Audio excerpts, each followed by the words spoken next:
Jack could not adjust to civilian life. Who would have thought that, after surviving the conflicts abroad, he would end up as a mere bodyguard for the wealthy? His shrapnel wound had dealt him a cruel hand. A brave officer, he bore a scar resembling a burgundy rose with blue veins. He was deeply embarrassed by this mark and hesitated to be intimate with any woman. Besides, he loved only one woman, and she was married and devoted to her husband. Jack finished his shift, hung his uniform in the locker, and reported to his father that he had completed his duties. His father, a retired police officer, now headed the security service for a childhood friend, and Jack escorted his daughter, with whom he played a lot of times together in their childhood. Yet there weren't many outings. Sometimes they visited her father's company, her beauty salon, a friend's party, a fashion exhibition, or her father's house. Brenda spent most of her time alone in her vast home. She loved gardening, spent hours in the pool, and diligently read books in the gazebo or by the fireplace in winter. Jack couldn't understand such family dynamics. What kind of couple lived separately most of the time? But no one asked for his opinion, so he dutifully performed his duties and remained loyal to his employer. Darren Stroman, Brenda's father, was a legendary figure in the city. He was an intelligent but extremely stern man. His only joy was his beloved daughter Brenda, who was the spitting image of the woman who had died during childbirth and meant everything to Mr. Stroman. Mr. Stroman was inconsolable, but a week later they placed a tiny, sniffling bundle in his arms. The baby opened her eyes and looked at him intently. Mr. Stroman's heart did a somersault. He looked up to the sky and said, "Beloved, I will do everything to ensure our daughter grows up healthy and happy. I will dedicate my life to this little one who lost her mother so early.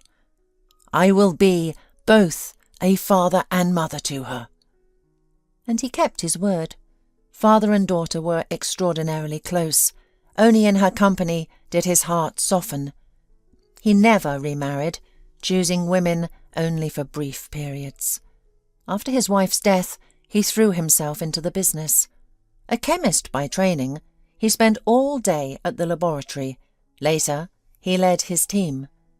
Using his knowledge and investment, he found a small chemical company, which soon became a giant in the market. Sometimes Darren Stroman himself thought that the rapid growth of income, the smiles of fortune, all this was given to him from above as compensation for enduring the greatest loss in his life stoically. Heaven now paid him a kind of compensation for moral damages. Business was booming. Over several decades, when his small firm had grown into a solid holding company, Darren Stroman had hardened. He became arrogant, kept everyone at a distance, stopped trusting people indiscriminately. His position demanded it. He literally covered himself with this ironclad armour, shutting himself off from the world. He lived only for Brenda and his company. So everything seemed to be going smoothly for Mr. Stroman until misfortune knocked on his door again, dark and inevitable. Brenda fell seriously ill. By that time, she had been happily married to Colin for 8 years. She had fallen in love with him at first sight, the moment her bodyguards turned away slightly. Why were there bodyguards everywhere? The reason was basic. During those tumultuous 90s, Darren Stroman refused to give in to the demands of a criminal gang. He was firmly convinced that he should not share his profits with anyone except state. Such defiance did not sit well with the gangsters, and they crudely attacked the car in which Mr. Stroman and his daughter were travelling to an entertainment centre. At that time, he did not have a reliable security service.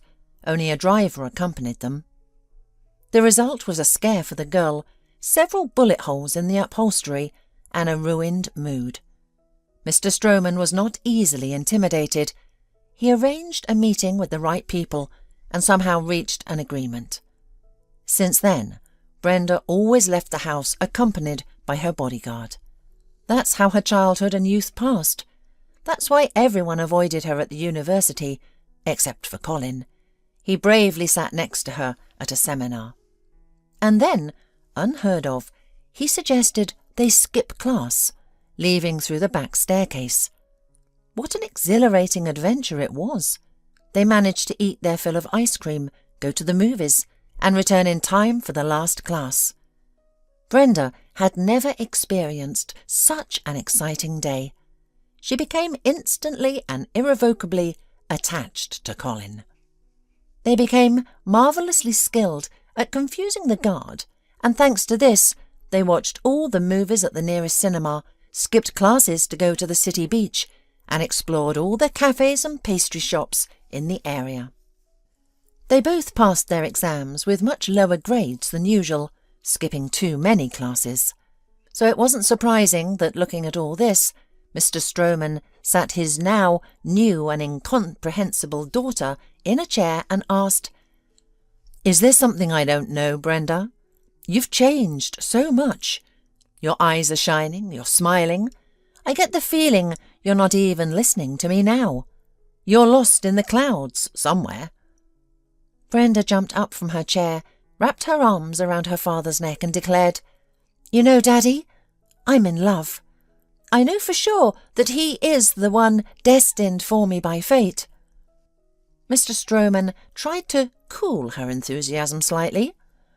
"Are you planning to introduce us? And when did you even find the time to meet the man of your life? You're always at your classes. Or am I mistaken?" Brenda joyfully twirled around the room. "Colin and I sit together in all the lectures and seminars. We go to the cafeteria during breaks. We've been inseparable for months now. Thankfully, we're in the same group. Only our foreign language classes are different. Daddy, when can I invite Colin over for dinner? Or maybe even for lunch on a weekend? You'll instruct the chefs to do their best, won't you?" Brenda's voice rang with such happiness that Darren immediately understood. His girl was truly in love, heart and soul. All that remained was to meet the object of her affection and have his security service thoroughly investigate the young man. What did he want from his daughter? What were his intentions? His people knew how to scrutinize an individual meticulously. Colin's background revealed no dark spots. He came from a simple middle-class family and was an only child who received all his parents' love. His record was straightforward: kindergarten, school, university. No blemishes. Mr. Stroman considered the situation from all angles. The young man seemed decent, and Brenda was head over heels in love with him. Let them submit their application to the registry office, since Colin kept hinting at marriage to his beloved. Even Colin's visit to their home did not change Mr. Stroman's opinion. He was cultured, polite, attentive to his girlfriend and the elder generation. The wedding was set for the upcoming summer. As a wedding gift, the man gave the young couple a beautiful house with a plot of land. However, the father's views on security matters remained unchanged. A reliable bodyguard was assigned to Colin to keep a close eye on the new son-in-law. Brenda also continued to go nowhere without her escort. The married life of the loving couple flowed smoothly. A couple of years passed carefree and joyful. Now Colin was not shy about spending his wife's money, as he had been at the beginning of their relationship. He grew accustomed to expensive clothes, foreign resorts, servants in the house, and the prestigious car Brenda had given him for his birthday. Mr. Stroman viewed his son-in-law's innocent pleasures indulgently.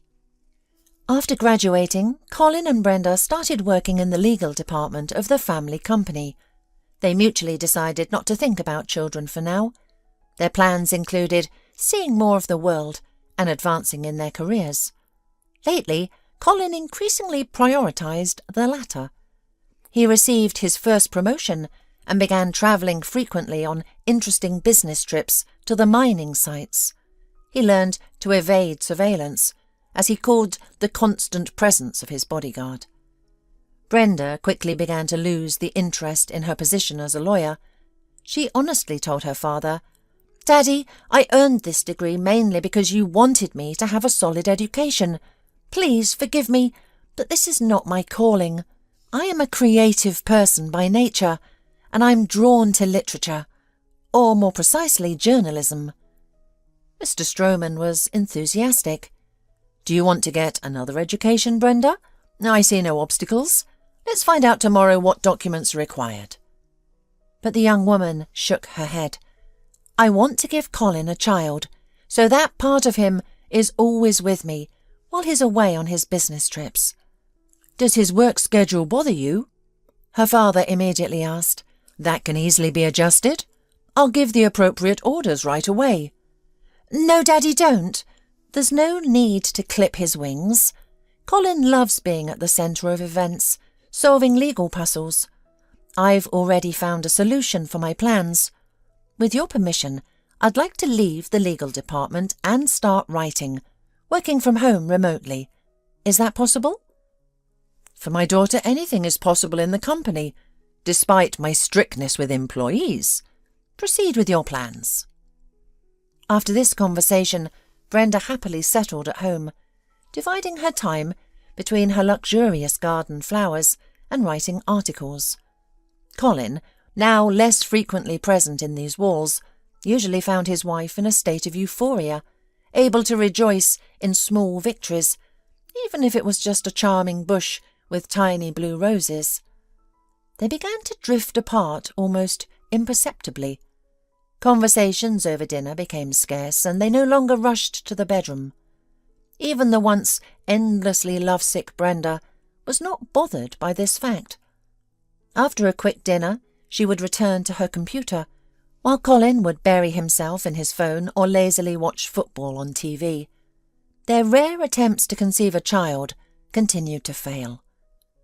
A year passed, and then another. Brenda began to wonder. She had been together with Colin for 6 years, but they now resembled close friends more than the passionate lovers they once were. Only during their trips, perhaps on tropical islands, did their former feelings reignite, fueled by the romantic atmosphere. After returning from one such trip, Brenda decided to address the issue head-on. "Darling, don't you think we should both get checked out? We've been together for so many years, but I still haven't been able to have a child. After our return, will you go on another business trip, or can you visit the medical centre with me?" Colin froze. He knew for certain that there was nothing wrong with him. Far away in a distant state, he had started a second family, where a rosy-cheeked toddler, his son, was growing up. Colin had mastered the art of evading his security detail. During one of his business trips, a couple of years ago, he met another woman. Unlike Brenda, more down-to-earth. Colin was not ready to lose the opportunities that came with being married to a very wealthy woman. Fortunately, his father-in-law and wife never monitored his expenses. The income of a successful lawyer in a large company was more than enough to support that woman and their child. Colin was content with his arrangement. He was not frightened by his double life, nor was he burdened by guilt. Many men did the same. Why should he be any different? Of course, Colin did not reveal any of this to Brenda. Instead, he assured her, "Schedule us for any time convenient for you. I'll try my best. Just keep in mind that I have already had 2 business trips planned for the next month. We need to coordinate the doctor's appointment with my work schedule." The examination at the clinic was a shock for Brenda and Mr. Stroman. The doctors unanimously agreed that the young woman showed all the signs of rapidly progressing renal failure. Her electrolyte and nitrogen metabolism were disrupted. They were astonished that Brenda felt no symptoms. She honestly tried to recall anything that might indicate illness, but all she could remember were 3 days on a tropical island when she felt chilled despite the heat. She had a fever and felt unwell, The medical facility suggested that she might have contracted a hemorrhagic fever and not realised it. The virus had taken hold in her body, causing damage to her blood vessels and gaining strength and momentum. Brenda was admitted to the clinic, to the intensive care unit. Mr. Stroman assured the doctors that he was willing to spare no expense. As for Colin, he did not go on his business trips, leaving his wife to doctors' care. And there was constant bustle and activity around Brenda, and the course of treatment seemed to take effect. The doctors were confident that they had diagnosed the condition in time and had fully suppressed the infection. Brenda was discharged from the clinic, seemingly healthy, according to all the tests, but somehow different, barely resembling her former self. However, the evil fate was relentless, but Brenda did not know it yet. Jack knew nothing of these misfortunes related to Brenda's illness. After retiring from military service, he first had to recover from his injury, then struggled to find work, and finally ended up as Brenda's bodyguard. To his shock, he found a sickly, withdrawn creature instead of the woman he had loved since childhood. Her husband, Colin, was always away on business trips. Her father often visited, but did not stay overnight, and Brenda was left alone in the large house with the maid and cook. Jack suffered, unable to bear seeing Brenda waste away, battling constant nausea and pain. He was aware that now she did not remember their brief shared childhood. It was the time when her father was not yet so wealthy. His father was just graduating from police college, and their families were just good neighbours. Little Jack would look at the girl with huge blue eyes, and even then he knew that he always had to protect her from all the evils of life, to be her knight. When Jack's father finished police college, his first assignment was to a town near their city, so the bond between the two friends, his and Brenda's fathers, continued. For young Jack, there was no greater joy than waiting for Brenda's visit. After enjoying his mother's pies and taking a plate of new sweets and apples, the pair of friends would go to Jack's room to play. Those were the most magical moments. Brenda, already an excellent reader, would flip through books of fairy tales, and they would munch on apples and chocolate treats together. Even then, Mr. Stroman was starting to earn good money. When visiting them, he would bring bags full of rare delicacies. Perhaps no magical era can last forever. Jack's father, along with the rank of senior lieutenant, received a new assignment to a promising position in distant lands. The two close families were forced to part ways for many years. Jack was devastated by such injustice. His first love remained in their homeland, while he was leaving for the unknown.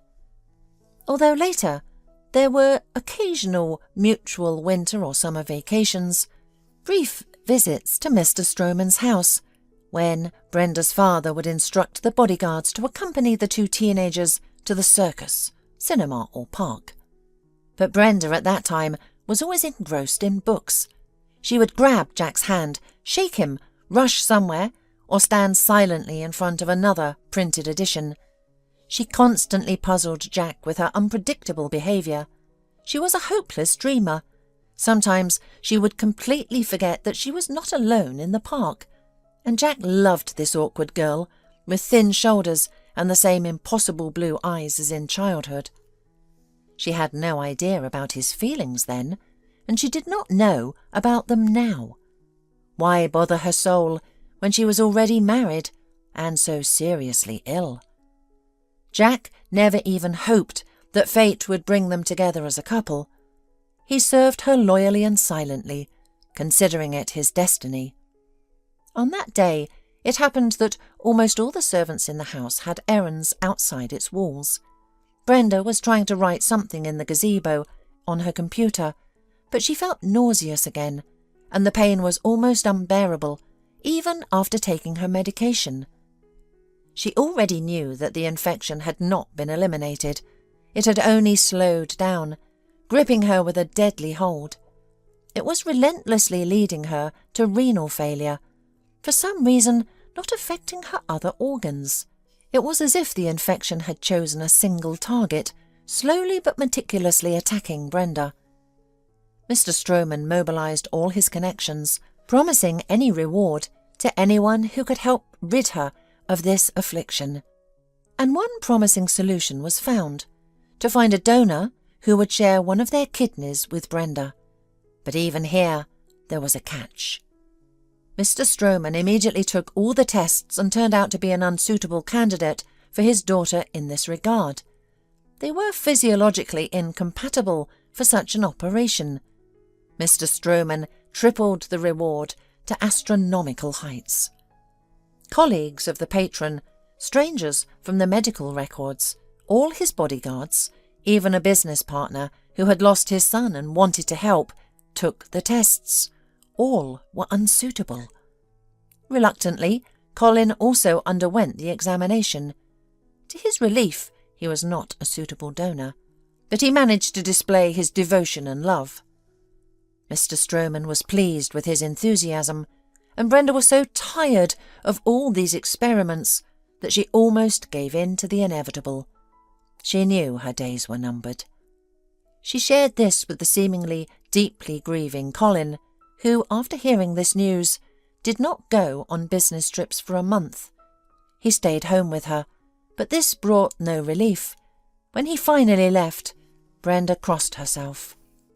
She vividly remembered a phrase she had once come across in a woman's magazine: "A sickly wife is not good for life." She clung so tightly to these words, drumming them into her head, that in Colin's presence she turned into a stoic tin soldier. She secretly took handfuls of pills when he wasn't looking, and engaged in a flurry of activity around the house. Jack observed all her efforts during his shifts and was deeply troubled, constantly thinking, "I could never forget her all these years.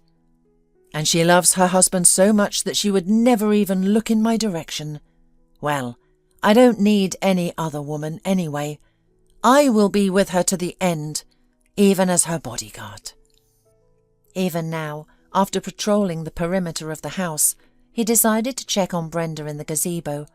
She was pale, holding her hand to her mouth, and he immediately understood that she was feeling nauseous. She gestured for him to leave, embarrassed, not wanting him to see her in such a pitiful state. But he did not leave. Even later, he could not explain what came over him. He suddenly lifted the flaps of his service jacket, revealing a grotesque reddish scar of considerable size on his right side. "Brenda, no one but my parents and doctors have seen this disfigurement. Now I have shown you what embarrasses me the most in life. I trust you because I believe that friendship has no expiration date. We have known each other since childhood, even if you don't remember it. Allow me to be by your side, like when we used to steal candles and apples from the bowl, and you read me fairy tales. A person must have a friend they can trust unconditionally. I want to be that friend for you." Jack wanted to add something more. At that moment, Brenda felt even worse. She rushed to the toilet, but it was too late.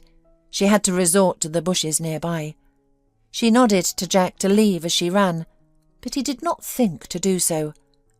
A couple of minutes later, he stood calmly beside her with a clean bowl and a jug of water.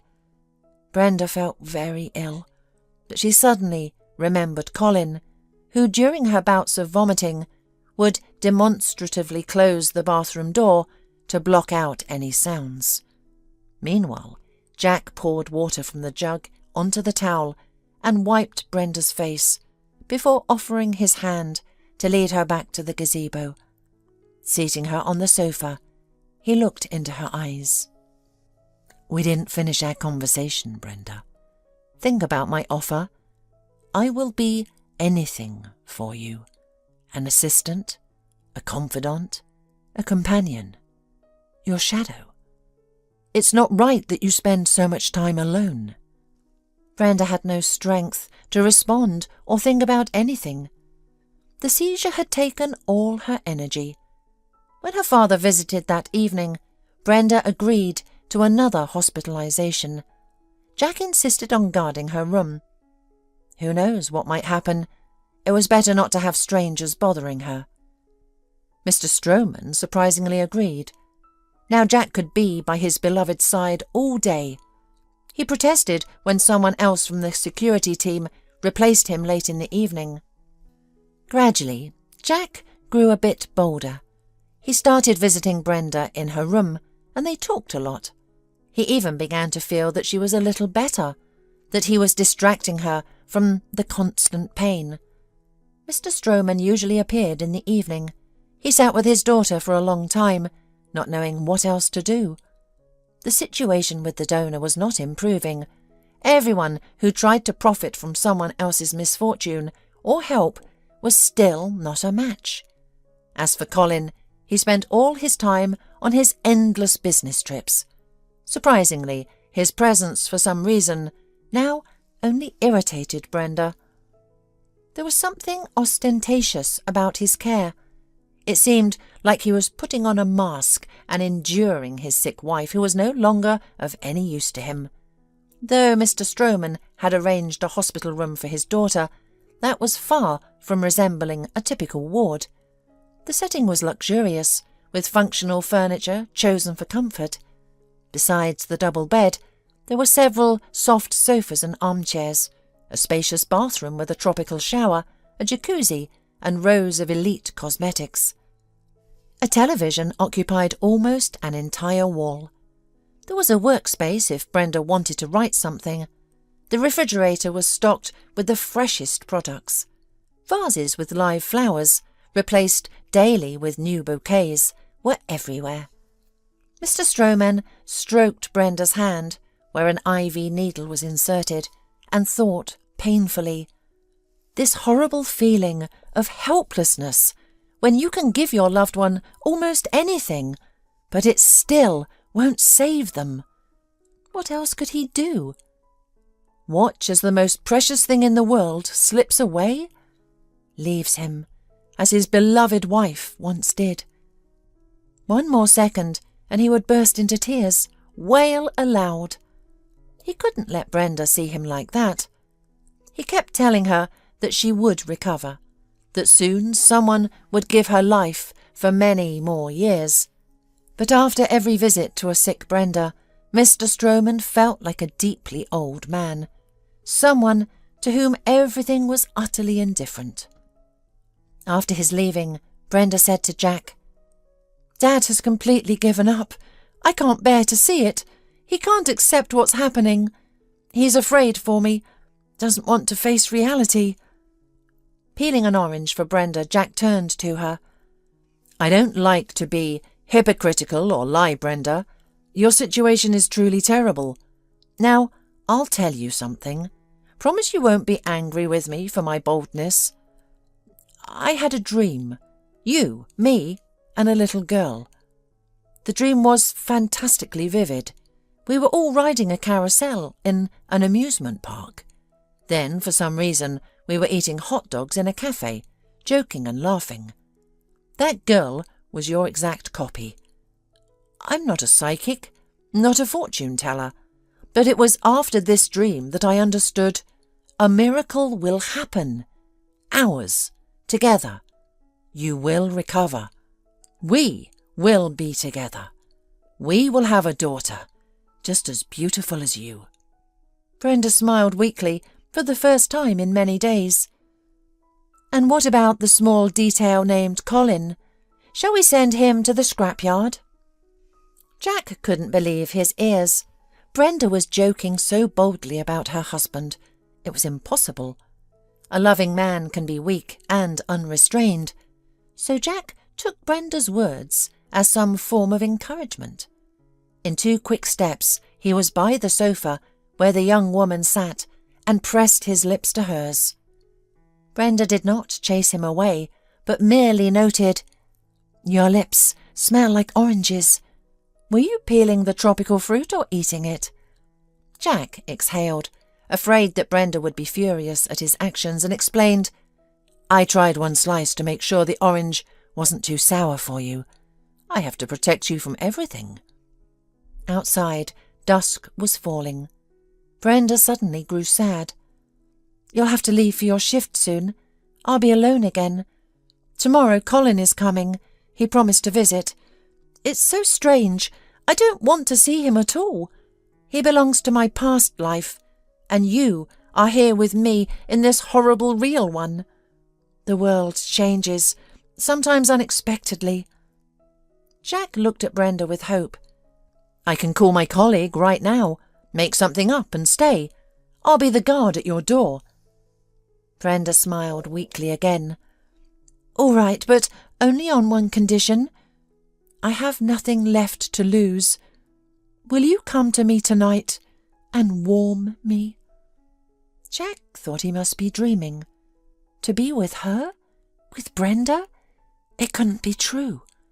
Aloud he said, "I'd follow you into fire or water, Brenda." Jack wondered about the reason behind Brenda's proposal. There was something desperate about it, driven by an unnatural desire, something entirely different, and he wanted to know what it was. Jack's partner agreed to cover his shift without complaint, even glad he didn't have to travel across the city. Jack could have gone to Brenda's ward immediately, but he delayed the moment. He took a long shower, then he shaved meticulously, returned to his chair outside Brenda's door, but still hesitated to enter. He might have stayed there for a long time, but then Brenda peeked out the door and asked calmly, "Have you changed your mind? I'll understand if you have. I'm not much of an object of male attention right now. Just tell me straight, I won't be offended." And Jack stepped forward, entering the warm orange-scented room. Behind him, he left his post at the door, and years of thoughts about Brenda. He could never have dreamed he would be so close to her. He still couldn't believe the reality of what was happening. Then came their night, memorable to both for its endless tenderness and warmth. Jack was with the woman who meant more to him than life itself. Brenda experienced how a man who would do anything for her could love. Early in the morning they finally fell asleep. Their secret was saved only by Jack's incredibly keen hearing and his ability to leap into action in seconds under extreme conditions. "Brenda dear, it's me, your husband. Why did you lock yourself in? I came straight from the airport to see you," they heard behind the door. Jack gently roused his beloved and nodded toward the door, where Colin continued to knock. Brenda calmly pointed to the large wardrobe, where Jack could hide. He felt uncomfortable in this situation, but there was nothing he could do. He couldn't put Brenda in an awkward position. Meanwhile, Brenda slowly got up and, tiptoeing to the door, opened it. "Colin, I'm sorry. I feel so terrible. I don't think I have much time left. I could barely get up to open the door for you. I closed it so no one would bother me. And I didn't expect you so early. I haven't even freshened up." Colin kissed her cheek dryly and frowned. "Go lie down. You should get some more sleep. You don't look well. I'll sit quietly in the chair and go through some papers." Brenda obeyed, lying back down on the bed and pulling the blanket up to her chin.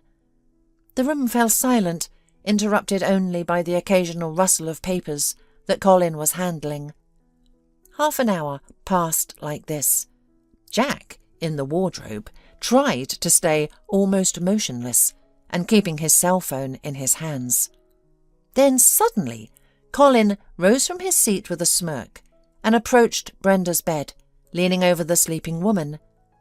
Jack couldn't explain why he pressed the record button on his phone screen. He had a feeling that something significant, important for his beloved, was about to happen. Meanwhile, Colin, clearly and intelligibly, whispered in a rustling whisper, "You're asleep again. How tired I am of you, my dear. I could even say you disgust me. I've been hiding behind your father's back, cloaking myself in his prosperity. I specifically pursued you in university, knowing your father was a wealthy man. Now I can shed these shackles. I've been offered a job in a town where my real, genuine family lives. There my beloved son is growing up, and my true love awaits me. You won't live much longer anyway, and I'm tired of keeping up appearances, pretending to fit in to high society, seeking your father's approval. Your heart will stop beating soon. How I've longed for this! How I've dreamed of being rid of you!" Colin didn't get to say anything more. He sprawled on the floor from a powerful blow. People were already rushing down the corridor toward the noise. Something crunched, something shattered in the room. Besides the unconscious Colin's head lay 2 pearly white teeth and a pool of blood spread out. He was unconscious, but a sinister smile remained frozen on his face. Brenda jumped out of bed and embraced Jack. "I heard everything, my dear. It turns out this scoundrel never loved me, but now I won't feel so bitter about leaving. I've met you. However many days we have left together, they will be my happiness." Jack himself called Mr. Stroman, dryly reporting, "There's been an incident at the hospital. It would be better if you came in person. Don't worry, Brenda is fine, but the situation requires your presence." The father appeared at the hospital half an hour later. He quickly assessed the situation, listened to the recordings from Jack's phone, and embraced Brenda, who was clinging to Jack. "This scuffle in the clinic will not be made public. Thank you, Jack, for being with her in this difficult hour." Mr. Stroman walked down the corridor crying. It wasn't hysteria. Tears just streamed down his face, and he couldn't stop them. He had taken Jack out of the room for now, promising Brenda he would return him to his post by evening. He didn't ask them anything. With some inner sense, he immediately understood that this man, now following him, truly loved his daughter. How much time she had wasted on the other one, that worthless man, unworthy of his girl's love. How cruel fate could be. A person finally finds happiness only to have to leave forever. No, he wouldn't allow it. His Brenda would live at any cost, by any miracle. Walter checked his skate laces again and smiled to himself. Who would have thought a grown man drawn to the ice? It was all because of his rambunctious boys, who had dreamed of joining the hockey section since they were toddlers. Walter and his wife Pat teased their twin boys, calling them the 2 acrobat brothers. The boys were born athletic and coordinated. While other children played in the sandbox, they were always on the playground's mini exercise bars, spinning and twirling like little monkeys. The whole family, Walter, Pat and their twins, lived harmoniously. Walter had a tough childhood and a difficult youth. He wanted his sons to have a better life and know that they had a father who loved them. His mother, a beautiful woman with a boundless need of love, had a constant open door for men.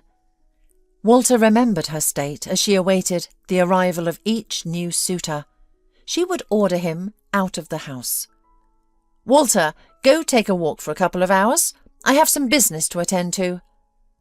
Walter would obediently dress and disappear, wandering aimlessly across the city. At first he spent his time in the library's reading room. Later he joined a basketball section. His mother wasn't an antisocial person. She wasn't cruel or harsh, and he always went to kindergarten and school clean and well-groomed, never hungry. There was always a plate of porridge with butter at home, and the fridge was stocked with vegetables. Nevertheless, they lived impoverished. His mother spent too much on entertaining her lovers, drinking and constant feasts with similarly carefree friends. She was perpetually searching for the man of her life and always looked past her son, as if the shadow of another potential suitor was already looming behind him. Heavily made up, reeking of sweet perfume and stale alcohol. Cheerful, promiscuous, always ready for a good time, as the neighbours in the apartment building whispered about her.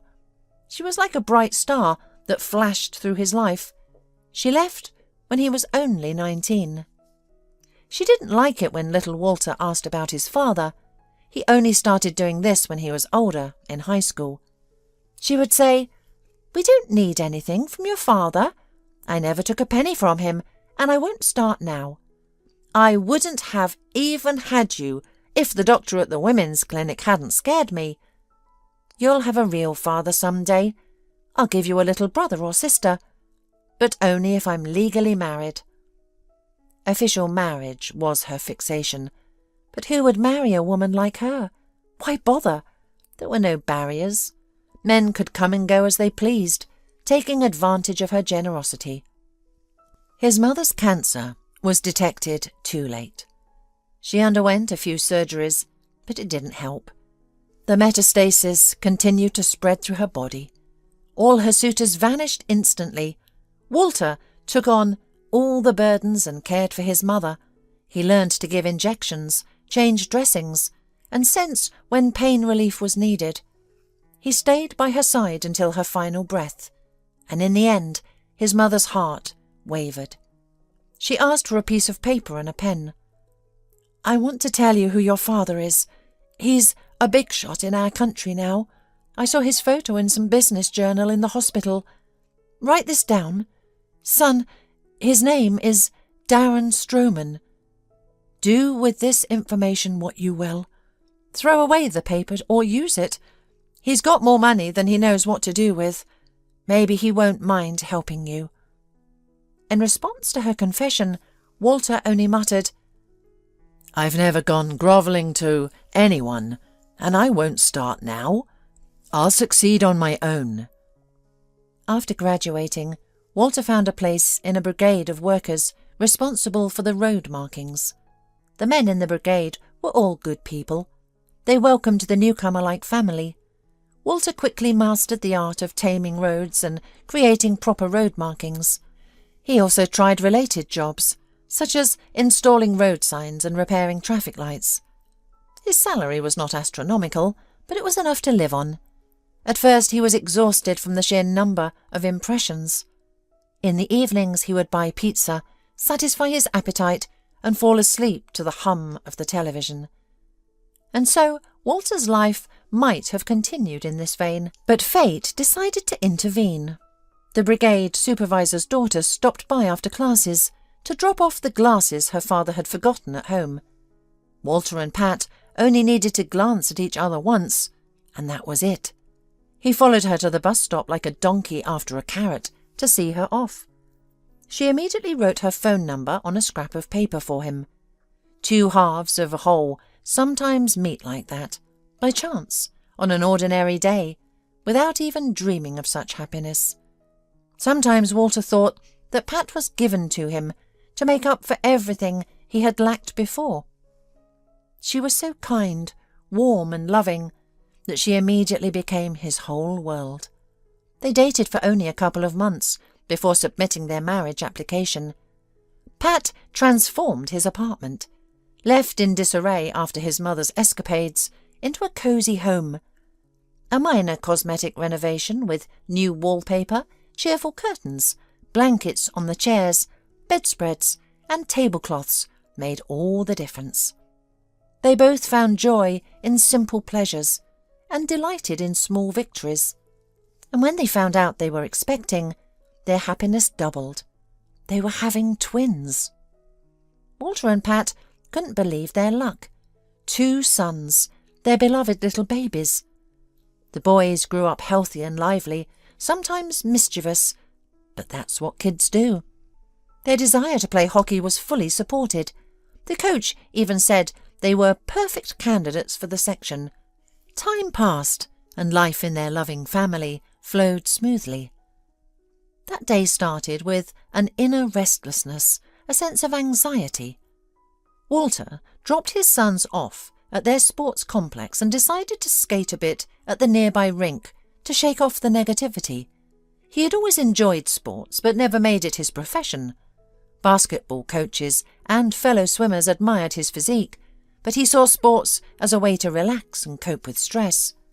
But today, his training session didn't bring the usual relief. Walter decided to wait for his boys in the fitness bar.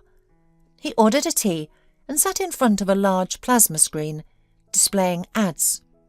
His thoughts were scattered. Christmas is coming. I need to get the money from our stash for gifts. Pat has been eyeing those pearl earrings. The boys could use new hockey sticks. I should make their wishes come true. We'll celebrate at home, of course. His thoughts were interrupted by a news anchor announcing that a prominent local man, Darren Stroman, had a message for the viewers. A man who seemed vaguely familiar appeared on the screen. He started speaking. Dear viewers, I am addressing you in a moment of complete despair. My only daughter needs a kidney donor. We haven't been able to find a compatible match, but I haven't lost hope. The reward will be substantial. But for more details, please visit my company's website. The broadcast returned to pre-New Year's ads with skating snowflakes. The world continued preparing for winter wonders, indifferent to the desperate father's plea.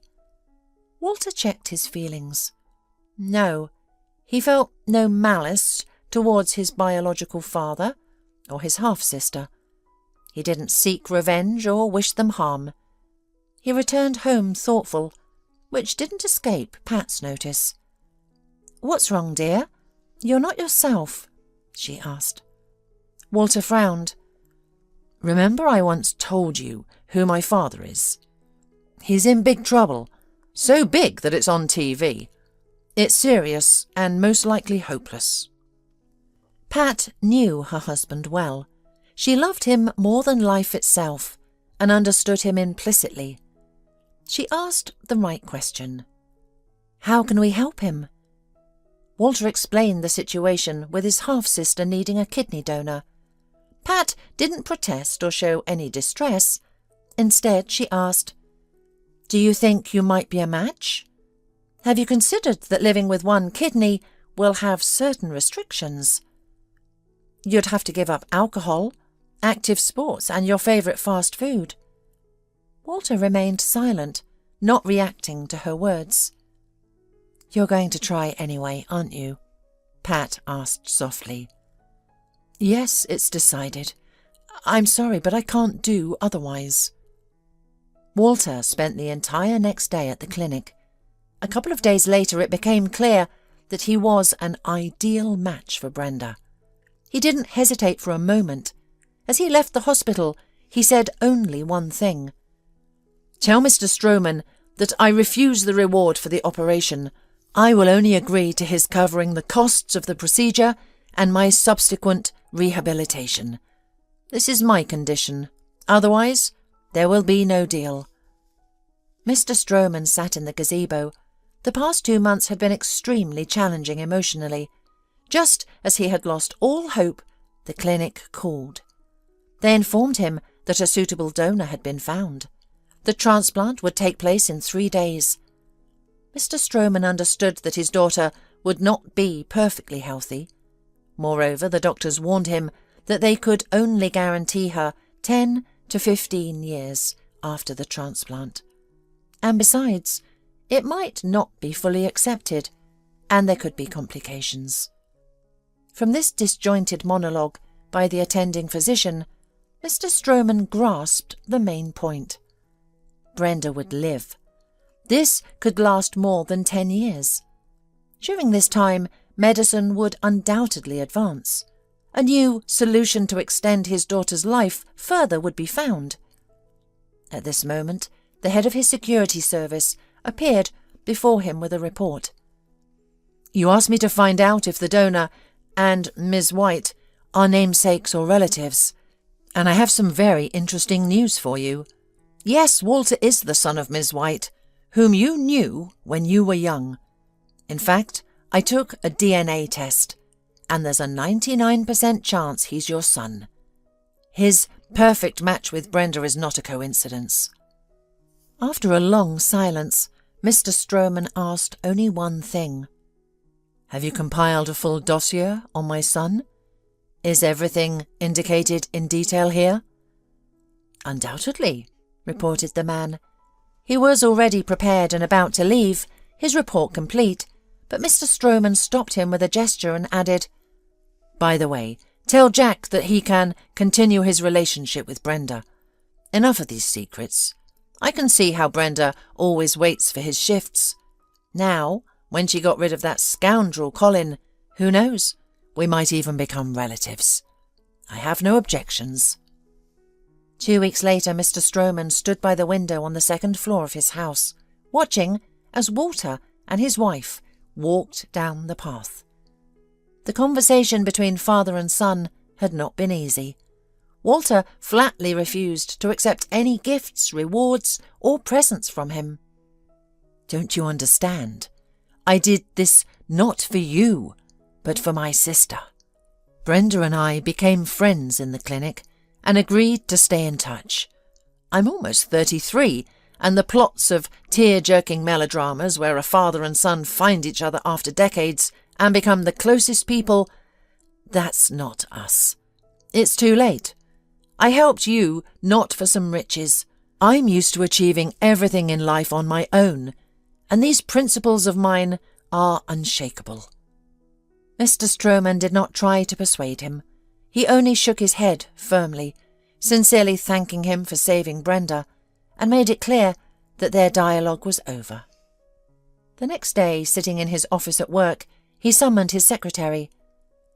"Schedule a meeting with the notary for tomorrow at 3 p.m. I want to change my will." Having given this order, he rubbed his hands contentedly and said to himself, "There will be someone to entrust my business to. Walter has grown into a good person. I am proud. We all make mistakes in life, and I will do everything in my power to correct it."